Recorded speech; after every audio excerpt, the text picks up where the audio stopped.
The cross-Atlantic rowing race, also called the world's toughest rowing race, and this will provide the opportunity for the first Chinese person to row across an ocean. To date, more people actually have climbed Mount Everest than have actually rowed across an ocean, and so far no Asian has done it. Joining us in the studio to talk about that is Christian and Sun. Good morning to you both. Good morning. Good morning. Sun actually doesn't speak English. Christian can tell us all about the race across the Atlantic. First of all, tell us a little about the history of this particular event. Well, the cross-Atlantic rowing race it's only the second time it takes place. The first time it took place was in 1997 with 34 boats participating. This time the race is a lot bigger. We got 50 boats participating, so that'll a total be 100 people. So potentially this race here can double the amount of people who have rowed the Atlantic, and it also has the potential to double the number of countries who have rowed the Atlantic.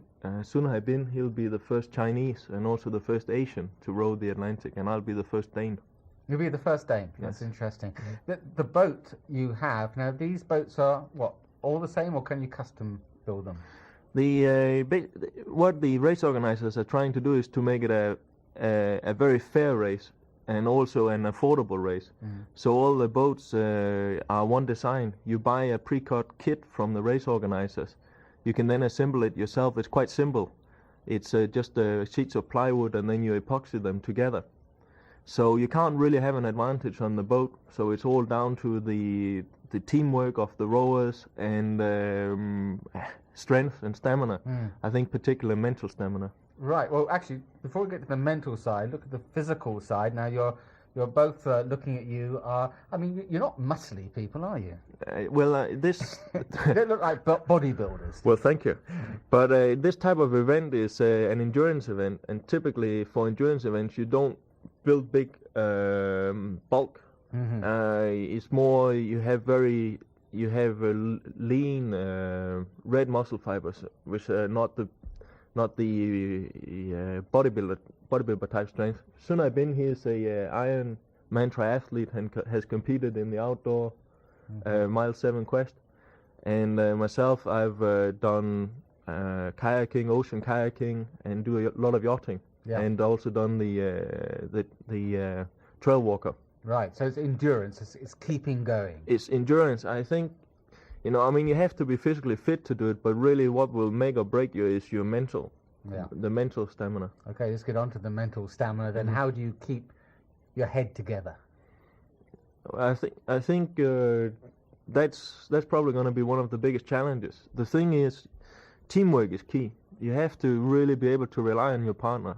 You're going to be seeing him and talking to him and no one else for 50 to 60 days. So you must be able to get on well.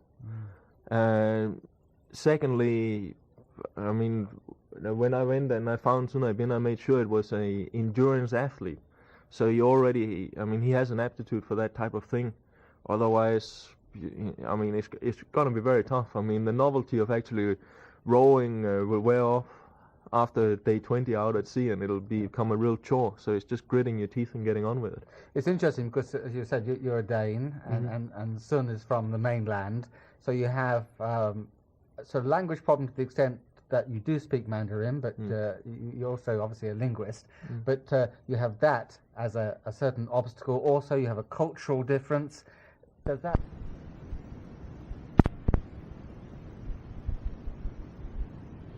I believe it will. We probably on that angle we have a bigger challenge than other people because we are.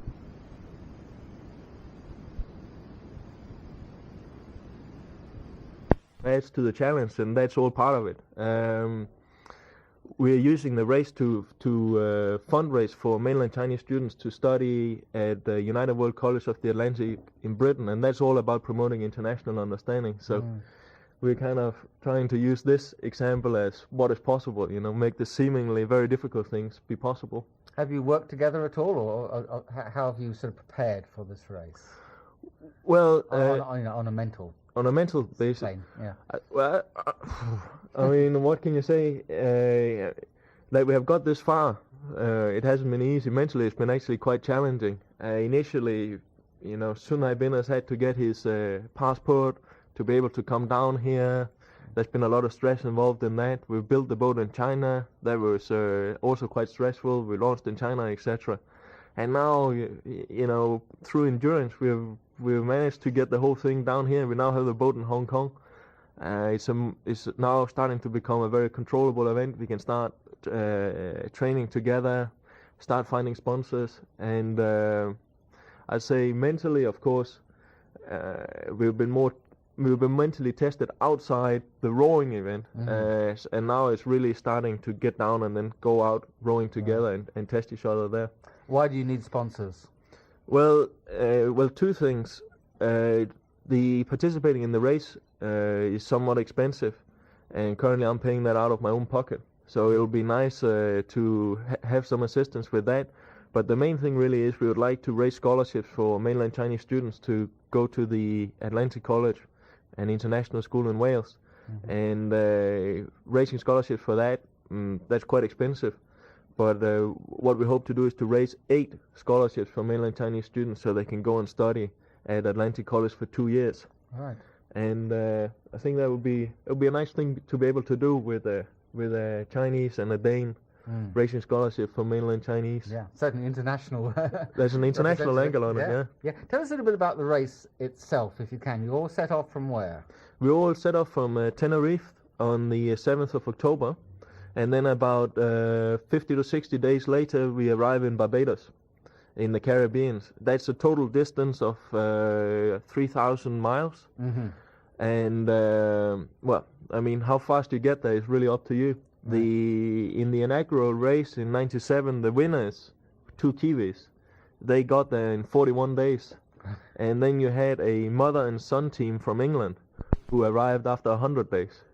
So that's quite a big spread there. Yeah, Most people come in 50 to 60 days. Right. We target to come in 56 days. You obviously don't row all the time. What happens when you stop rowing? Actually, we do row all the time,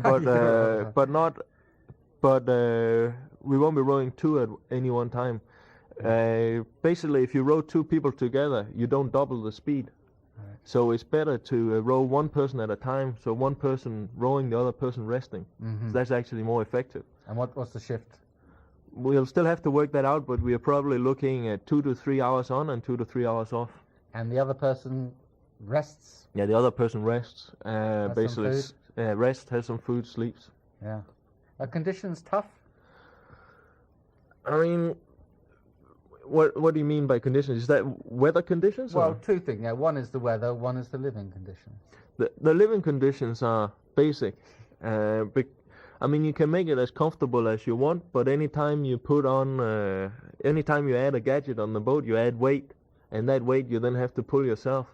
So there's a fine trade-off between how much stuff you put on board and how much you're willing to carry. We are not gonna go a fully stripped boat. We'll have some amount of comfort, but we're not gonna go flat out with the air conditioners and minibars and karaoke machines. What about the danger element? What happens, let's say you capsize in the middle of the ocean? What's the safety element? The boats are designed in such a way that they're self-righting. So if we capsize, we will roll back up automatically. And the way they are designed is that they have a lot of weight at the bottom of the boat, which is actually is freshwater weight. So that freshwater 150 liters doubles also as a freshwater reserve in case your water maker runs out.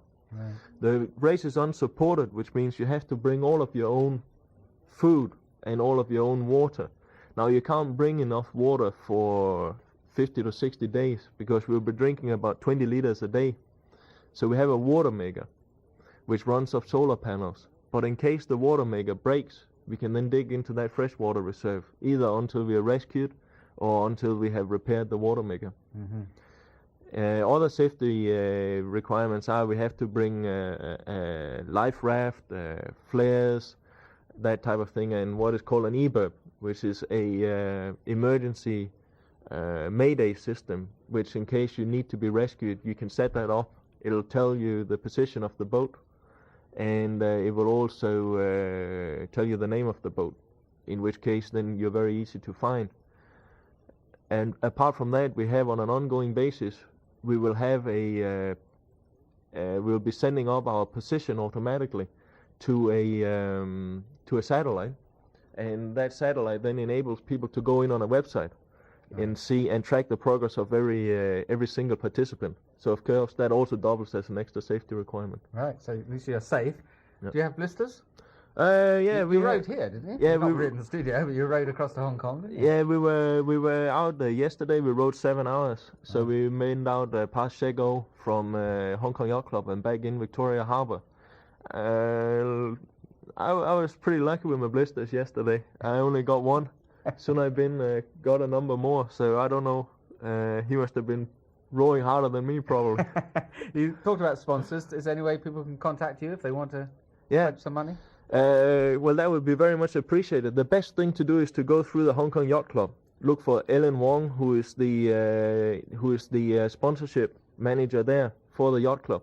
Alternatively, if you go in on our website www.yantu.com, you can also contact us there. Yantu is spelled Y-A-N-T-U, and you can contact us there via email. Okay, or the yacht club. I think the Ellen Wong, as you mentioned, 22390352. Christian and Sun, thanks very much for coming in, and good luck. Thank you.